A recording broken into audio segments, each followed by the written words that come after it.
kuvuga ngo ntago kwihana ari kubaho ibintu wabashije kureka runaka kuba cyangwa se ari ibyaha ubashe gutondagura ukabivuga kuko ikimenyimenyi abantu barabikora kandi bazakomeza banabikora ntose ubwo nabo barihannye. Yego Yesu yarishe rwose ibyo ni ukuri ariko ntago Yesu yishiye ngo tugere twikore ibyo dushaka. Niyo mpamvu yavuze ngo nuko tuvuga iki tugumye kubikora ngo ubuntu busage aravuga ngo ntibikabeho. Kwihana bisimburwe n'iki? Bisimburwa n'iki? Kwihana ni ukuvuga ngo kwihana twihanira rimwe. Aravuga ngo mwatirane ibyaha byanyu kandi musabirane kugira ngo mukizwe. Gusenga k'umukiranutsi kugira umubabaro mwinshi iyo asenganye umwete. Iki cyanditswe cyagushije benshi bahita bumva ko ari ukubwira mugenzi wawe ibyaha wakoze mwaturirane. Kandi Yakobo ari kwagiresinga hagati y'abantu bagiranye ikibazo. Ntabwo ari Imana tubibwira ibyaha twakoze. Mwaturirane ibyaha byanyu. Mwebwe niba wakoze icyaha wagikoreye umuntu genda umusabe imbabazi. Ongera usome twumve. Mwaturirane ibyaha byanyu kandi musabirane kugira ngo mukizwe. Gusenga k'umukiranutsi kugira umumaro mwinshi iyo asenganye umwete. Ikibibabwira twakivuze nuko babashwa cyangwa se bahamanya n'imitima yabo ko bafite ubugingo buhoraho. Ndaga Yohana arabyandika ati ndabanikiye mwebwe bana bato mumenye ko mufite ubugingo buhoraho mubimenye ni kuko turishuba ko tubufite. Iyo ukibango bizaterwa no kurenza nitwaye nago burizera. Ntabwo nabyumvaga njye umuntu waburanaga mvuga ni mwaratuyobeje ariko nari ntarabasha gukomeza kurushaho ngo nsome Imana imishore nabo bakomeza basome. Turabaramukije mwese abakurikira Gukira TV. Uyu ni umwanya mwiza tubagejeje ijambo ry'Imana nk'uko bisanzwe. Uyu munsi rero turakomereza ku kiganiro twagiranye ubushize n'umuvandimwe ku bijyanye no gukizwa ibyaha. Bavuze ko ari ugukizwa icyaha, ko habaho icyaha kimwe hanyuma ibindi bikaba amashami yabyo. Abantu benshi rero mwatubajije icyo bishatse gusobanura hanyuma ngo tubisobanure neza. Niyo mpamvu uyu munsi namugaruye kugira ngo yongere abe nk'ubisobanuye neza abivimuzi adusobanurire gukizwa icyaha cyangwa se ibyaha byose ni iki. Nagira ngo rero dutangire dusenga hanyuma twumve ijambo ry'Imana. Mana turagushimiye, tugushimiye neza n'urukundo rwawe. Reka tugushime aka kanya ko waremye ijambo ryawe ngo uyobore ubwoko bwawe. None reka ubugire neza kubw'ijambo ryawe kandi bwongere kuzuzwa kugira ngo turusheho kuba ubuzima bw'abera. Icyubahiro ni icyawe none n'iteka ryose mu izina rya Yesu. Amen. Baptiste. Yego. Yitwa Jean Baptiste.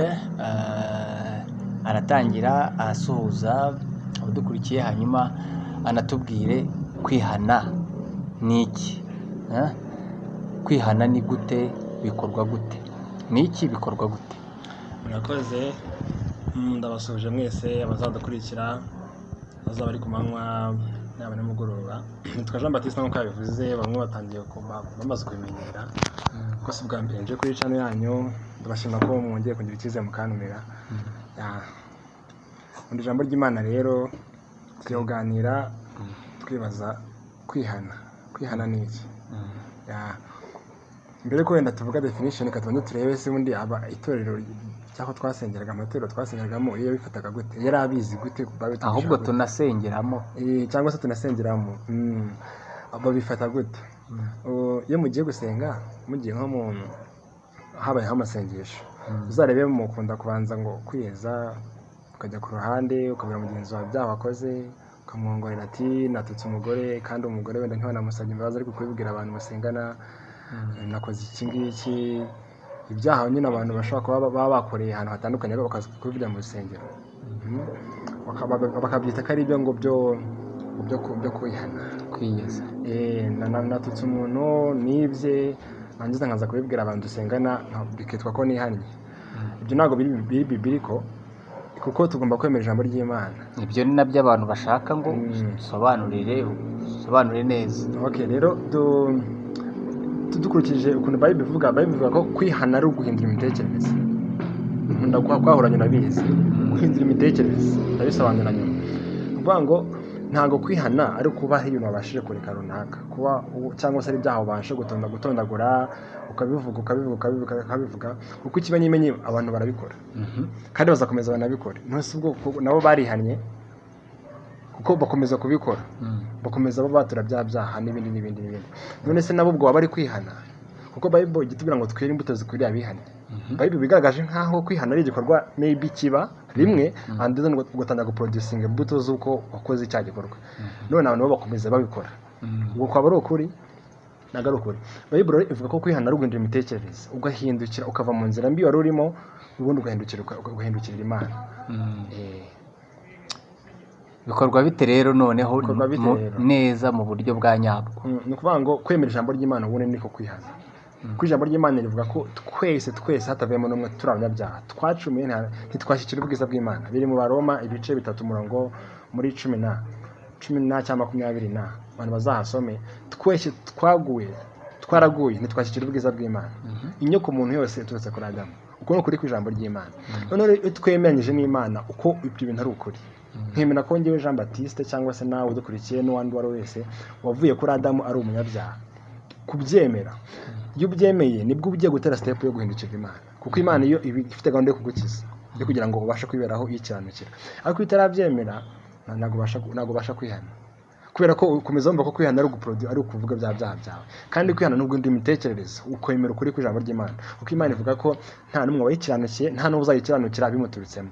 And then iyo wemera none ijambo rivuga ngo Imana yaje mu isi ije kudukiza, ifata ibyaha by'inyoko muntu yose ibishyira muri Kristo Yesu, iramuhana imuhana mu cyimbo cyacu.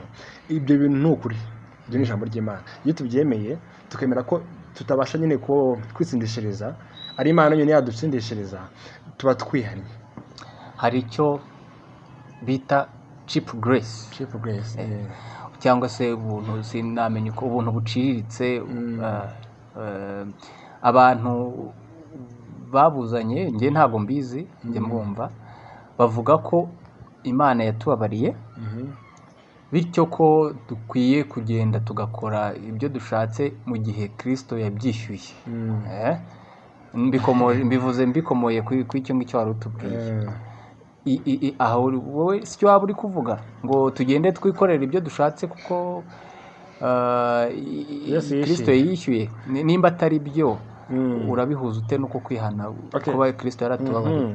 Reka turebe icyanditswe gatoya kiri mu Baroma ibice 6. Kuko iyo tuvuze gutyo, iyo tuvuze ko Yesu yapfiye ibyaha byacu byose, uko ni ukuri. Ibyo ntabwo rwose ndi buca ku ruhande. Oya, nta nubwo tubivuga, ni Bibiliya ibivuga. Ni Bibiliya ibivuga.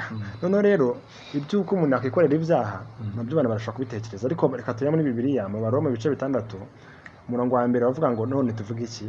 Tugumye gukora ibyaha ngo ubuntu busage? Ni ikibazo Paulo yibazaga. Aratavuga ku murongo wa 2 ngo ntibikabeho. Mbese twebwe bapfuye ku byaha twakomeza kuramira muri byo dute? Ni ukuvuga ngo iyo tuvuze ibyo ngibyo abantu bashaka gukora ibyaha, bashaka kubyikora uko bashaka. Yesu yarishyuye, yego Yesu yarishyuye rwose, ibyo ni ukuri. Ariko ntabwo Yesu yishyuye ngo tugende twikore ibyo dushaka. Niyo mpamvu bavuze ngo nuko tuvuga iki? Tugumye kubikora ngo ubuntu busage. Baravuga ngo ntibikabeho. Ukuri kuko byishyuwe byo ni ukuri, kuko turabiririmba, Bible yabiprovinga, yishyuye imyenda yacu yose. Ariko ntago ari garanti, ntago ari uburenganzira bwo kujya kwikorera ibyo dushaka. Kuba twarakijijwe turabikora, ntabwo tubikora ibyaha. Ni ukuvuga ngo uramutse wari icyo kibazo ukibaza ese ko nakijijwe ndacyakora ibyaha? Icyo ushaka dusubiza. Ni ukuvuga ngo ibyaha byo turabikora, ariko dukora ibyaha biri paid. Bivuga gute? Mfite nyine umuntu unyishingiye apfira ibyaha byose kandi yapfuye ngiye ntarabaho. Ni ukuvuga ngo yapfira ibyaha ndi gukora uyu munsi today, kuko Yesu yapfuye mu myaka irenga 2000 ishize. None turi muri 2025, sinzi uko babaraga, ariko niko tubibona dukurikije ukuntu tubari igihe. Rero yapfiriye ngewe uri kubaho nonaha. Nusubwe yapfiriye ibihe byaha ni bingahe? Ni ibyaha byanjye bya nonaha. Ariko se abantu bajya bakora ngo Yesu nyine ngo yambabariye ibyaha byanjye ngo kuvigenda mwizereye. Ujye bumva, ngenda bumva. Ngo kuvigenda namwizereye ngo ibya kera biba bishize, bakahita batambikamo vasi bakayisobanura mu buryo kavuye ngo bashaka. Nyine akagaragaza ko Yesu nyine yamubabariye ibyaha kuva igihe yatangira kwizera. Kandi rwose abavuyeretinze babivuga ko ibyaha bivanwa n'uko amaraso ameneka. Ngo igihe Yesu yapfaga nibwo ibyaha byari biboneye impungano. Ntago rero igihe twari tumwizereye sibwo twari tubabariye, ariko nibwo twakira imbabazi. Yes. Bivuze ngo yaratubabariye, ahubwo twe dukeneye kwakira. Exactly. Nukwakira ibyakoze. Kwakira imbabazi. Yes. Aha. Njya nkunda ko gutanga urugero. Nkavuga nti dusapoze perezida wacu ashobora kuvuga ati abanyarwanda ndabakunda mbahaye umunsi mukuru agatanga speech noneho akavuga ati ariko muze wenda mutore ibyo nabemereye wenda tuvuge wenda kuri BK Arena buri munyarwanda wese namwemereye umunsi mukuru iyo gift yenda duhaye ntago tuyizi akavuga ati ariko uraza kubitora kuri BK Arena uzi ko abantu badashobora kutajyayo wenda ushaka kuvuga ati gusa wenda niyo isuku tubeshyera ubwo baduha ibintu by'ubuntu hari n'abandi bashobora kujyayo ariko igihe perezida avuga ati ndabahaye Christmas kuko nyine yayitanze nuza haciye icyumweru barayitanze ntago bisobanuye ngo icyo gihe yakiriye nibwo bayiguhaye n'icyo gihe deja wageze muri BK Arena bari kuguhereza ibyo perezida yaguhaye sibwo babitanze kera ahubwo we uri kwakira ibyo batanze Imana yatanze imbabazi z'ibyaha byose iyo ubimenye nibwo uba ubyakiriye ariko sibwo Imana ibibikoze oya Imana yabikoze kera none ubona abantu bose baterana se barakiriye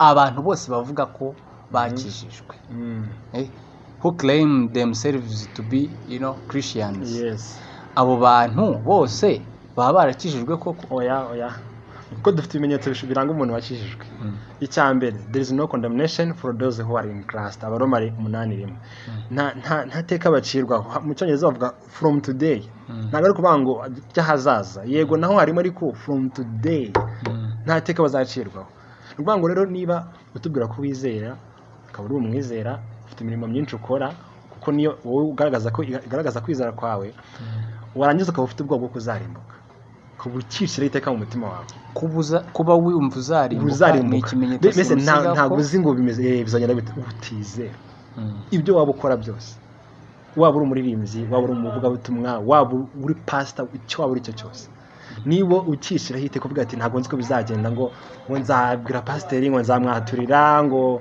bazaze ngo banyatuze ntabwo uri umwizera ntabwo bose bakije cyangwa ngo ningirisha Yesu azazana nihane no kubanga abantu niko batekereza ariko hari umugani dufite muri Bibiliya muri Matayo 25 uvuga abakobwa batanu b'abanyabwenge n'abandi b'abapfu noneho abantu badukurikiye batekereze buri wese agira hatekereza yumva ari bamwe bari ready bavuga ko Yesu nazo bazagenda abandi bo bashaka kwitunganya no kugura amavuta ku munota wanyu noneho abadukurikiye nawe ihita wibaza se urumva uri nawe se urumva uhora uri ready koko anytime yes kuko nta bintu dukora ngo tube stand by Yesu nyine ibyo yakoze nibyo byatugeze stand by ntago ari uko nabaye mwana mwiza cyane hoya ntago ari uko hari ibintu mba nakoze ibyo Yesu yakoze ku musaraba nibyo byatumye njyewe mba stand by every time igihe cyose yazira n'ubu nonaho turi mu kiganiro gutya nonanga rero abantu badukurikiye batekereza ese nayo koko aje wahita ugenda cyangwa wabanza ukagira ibyo utunganya niba hari ibyo ufite wabanza gutunganya ntago urizera kuko uracyagendera ku bikorwa byawe wowe udukurikiye Kristo aramutse aje icyo gihe nyine iki ngiki tuvugira iki ngiki icyo gihe uri dukurikiriye uri shuwa ko wajya mu ijuru 100% udashidikanya niba uri shuwa ubwo uzajya mu ijuru yego ijuru rarifite ariko niba utari shuwa shyiraho akabazo uri mwaba abakobwa b'abapfu yego twigarukire ku byo kwihana bya byaha dukora byishyuwe Kristo yishyuye yego ariko nanone kuba yarabyishyuye bitaduhesha garanti yo gukora ibyaha ahubwo bidutegeka nta nubwo ari amahitamo yego ahubwo ni itegeko kandi itegeko rikostinze amaraso rikostinze riguze ni itegeko ryaguzwa amaraso y'igiciro y'umwana w'intama w'Imana kugira ngo tubeho ubuzima bwera kandi bukiranuka njyewe mbona impamvu abantu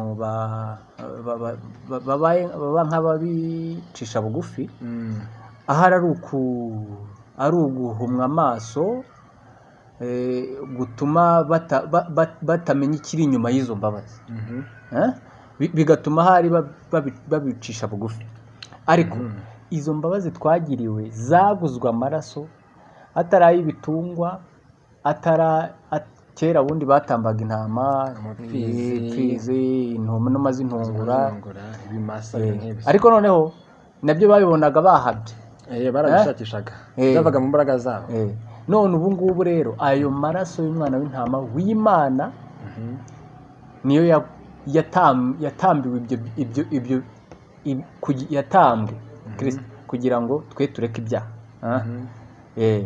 hanyuma rero twagiye kwa bya byaha Kristo yishyuye. None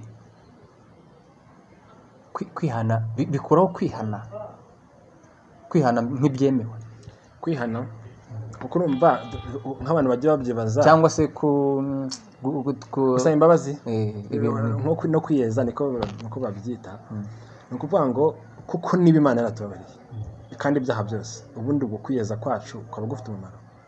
Ese ntabwo twaba turi kuvuguruza Imana? Ni ikibazo nawe nanjye birangiye nkubaje no guri kumbaza. Imana kuko iba yaratubabariye kandi ibyaha byose nk'uko bivuga, ese twebwe turamutse tutabyemeye cyaba ari ikibazo cyacu? Reka nk'urugero, perezida araje abwiye imfungwa runaka ati wowe ndakubabariye itahire. Wari ufite igifungo cy'imyaka 10 ariko nyine kubwo nyindi perezida ndategeka itahire. Ukavuga ati hoya ati ngiye ndafunze barankatiye, ntago mbyumva neza. Njya mbona abavuga ngo turajya hehe ko bakanga gutaha. Ariko niba perezida avuze ngo taha aguhaye imbabazi ubwo gukora ziguhaye. Rero Imana igaragaza ko yatubabariye, ndetse kuyisaba imbabazi ni ukutizera, ni uko utari kwemera ibyo Imana yakoze. Turaje tubiproving. Hari imirongo myinshi igaragaza ko abantu bajya basoma bagashaka gusaba Imana imbabazi, nayo turaza kuyisoma tubisobanure, irahari myinshi. Ndetse abenshi banitwaza Dawidi, ngo Dawidi yasabaga imbabazi kuko Bible batubwira ngo Dawidi ngo yarafite lifestyle yo gusaba Imana imbabazi. Kandi Bible itwereka ahantu ntabwo harenze habiri. Hari n'ahanditse mwaturirana ibyaha, naho turahareba havuga iki. Ariko mvuze kuri Dawidi gatoya kuko abantu bamwifashisha cyane. Dawidi yakoze ibyaha bitajya bihongerwa n'amategeko cyangwa se n'ibitambo. Kansura inyuma gatoya, iyo wakoraga icyaha kuko Yesu yarataraza mu isi, ataraza gupfira ibyaha byacu, Imana yasabaga ko uzana igitambo kikajya mu mwanya wawe, kigapfa mu mwanya wawe. Mu yandi magambo, ntabwo Imana wabwira ngo babarira gutya gusa ngikore ibyaha. Kandi twe niko tubikora. Reka abantu babungire babitekerezeho neza. Uwakoraga icyaha kera yazanaga igitambo. What does it mean?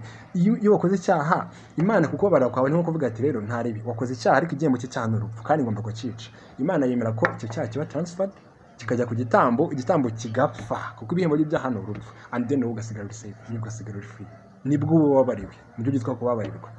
Mbese hatabonetse icyo gitambo ngo gifate ibyo byaha byawe gipfe mu mwanya wawe, there is no forgiveness.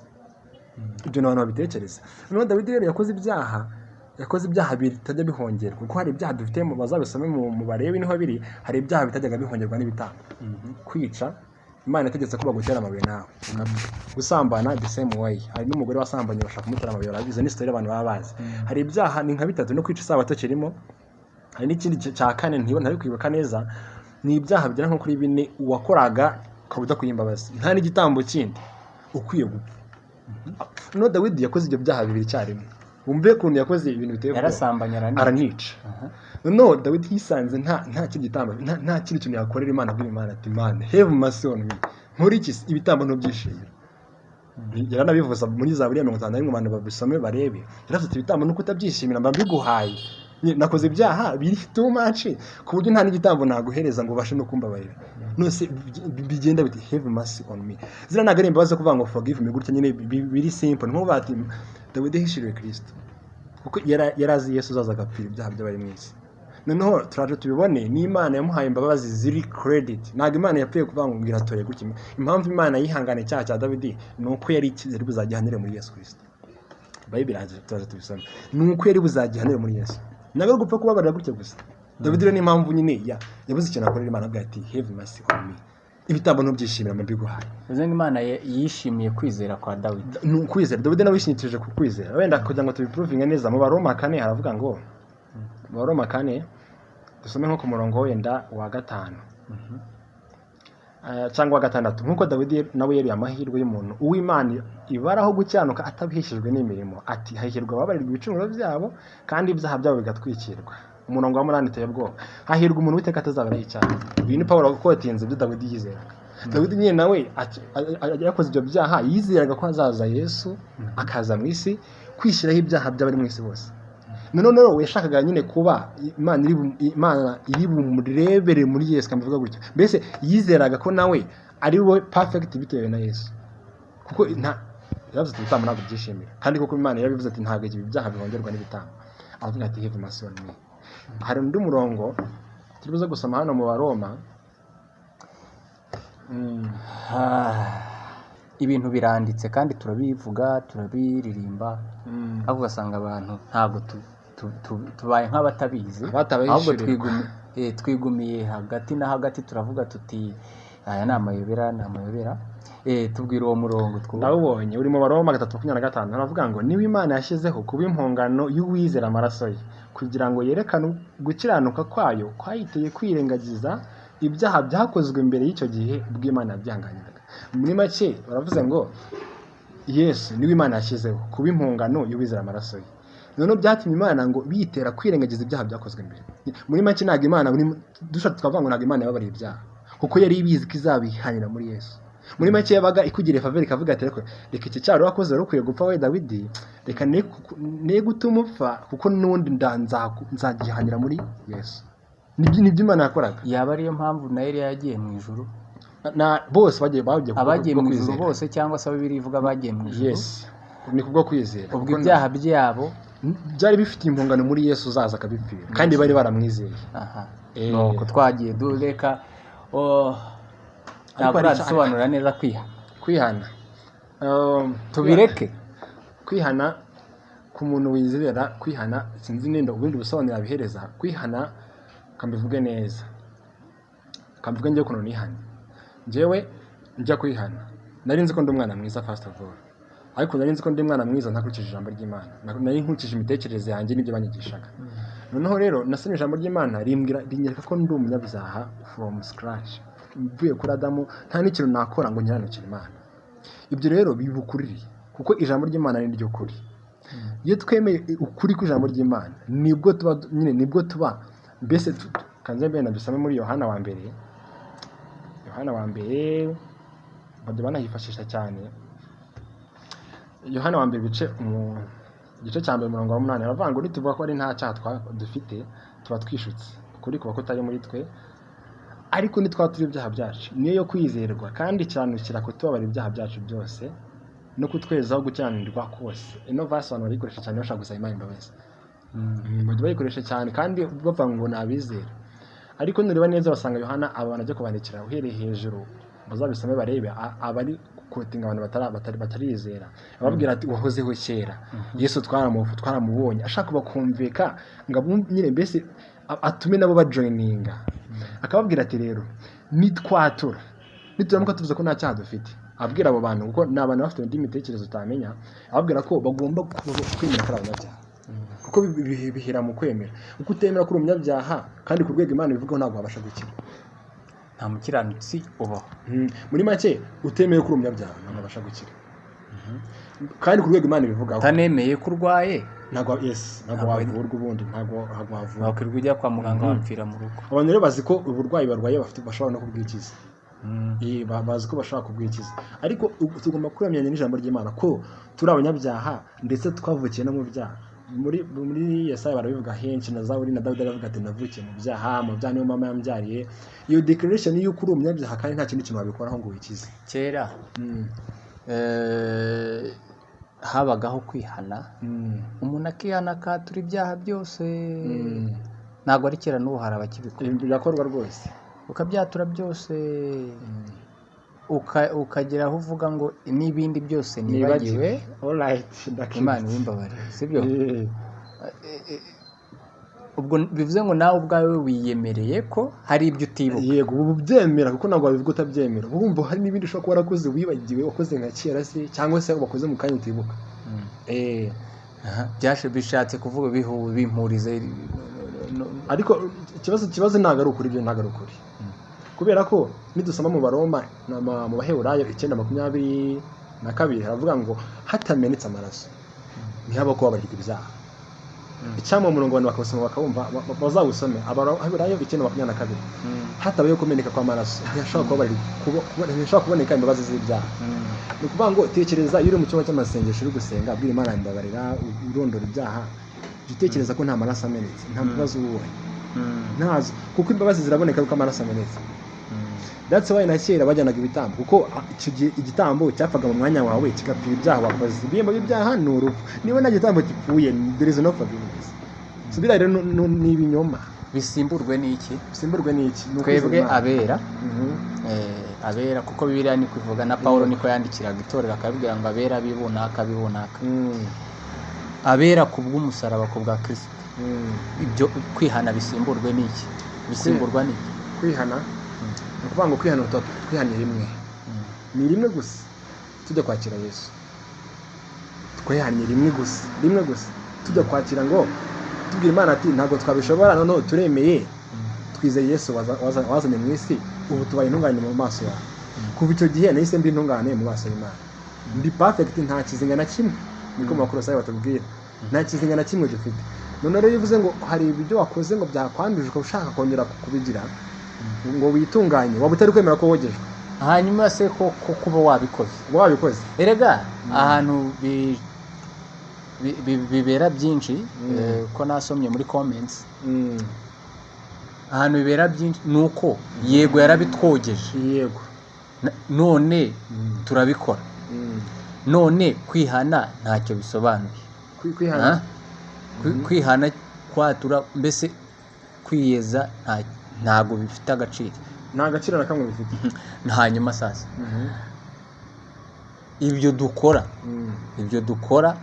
kandi ko na Bibiliya yemeza ko tubikora, tubikorera iki? Erega ibyo bintu babisoma muri Yohana, I think nako ni Yakobo. Yakobo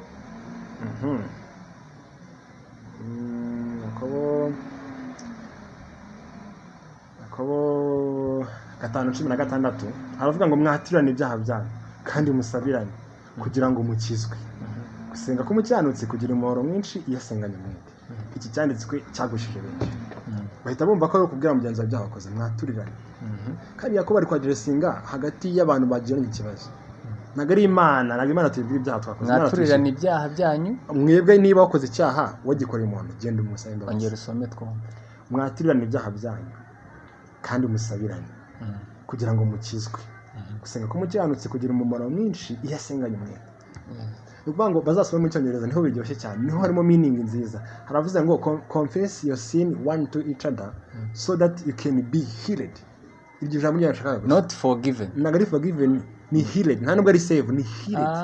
Ngo numva niba wowe nkoreye icyaha, uyu utanze imbabazi bura wamukiye, hari kumva nakurakariye mvuga ati wankoshereje.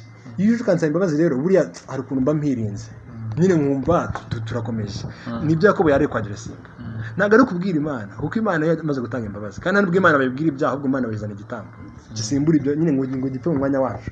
Ntabwo Imana tubwira ngo Imana tubabareho ahubwo twayizana igitambo akabura icyo gipfa mu mwanya wacu. Okay, nagira ngo abadukurikiye mwabyumvise, cyangwa se nimutanabyumva aracyahari, yishimira kuvuga byinshi, cyangwa se mushobora no kumuhinyura mukavuga muti bisi byo, ubwo mukamwereka ibiri byo, biremewe rwose.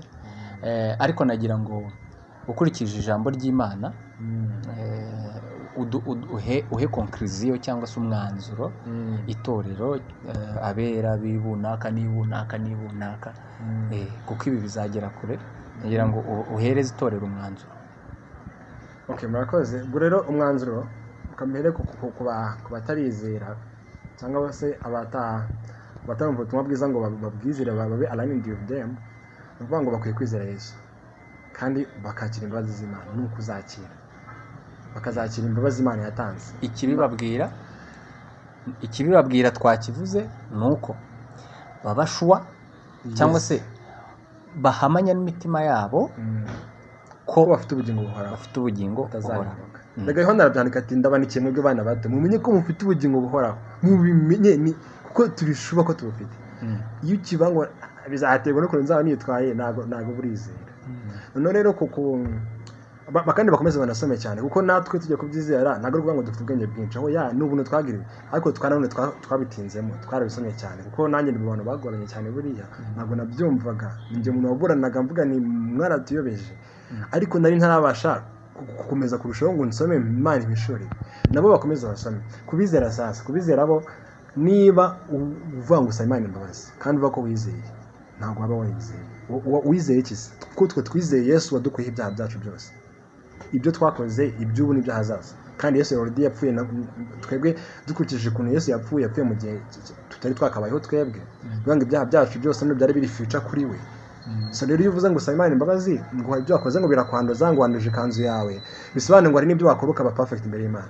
bakora iki no ukwizera Yesu gusa. Ko Yohana yaratubwiye ngo nidukora icyaha dufite umurengezi, ariko twashoboringa ko dufite umurengezi ntago tubabwe ngo bajye gukora ibyaha. Oya nagace tubatumye kuko ya Petero ndumva nako Paulo ndumva yarabihakanye avuga ati se tubikore ngo ubuntu gusa.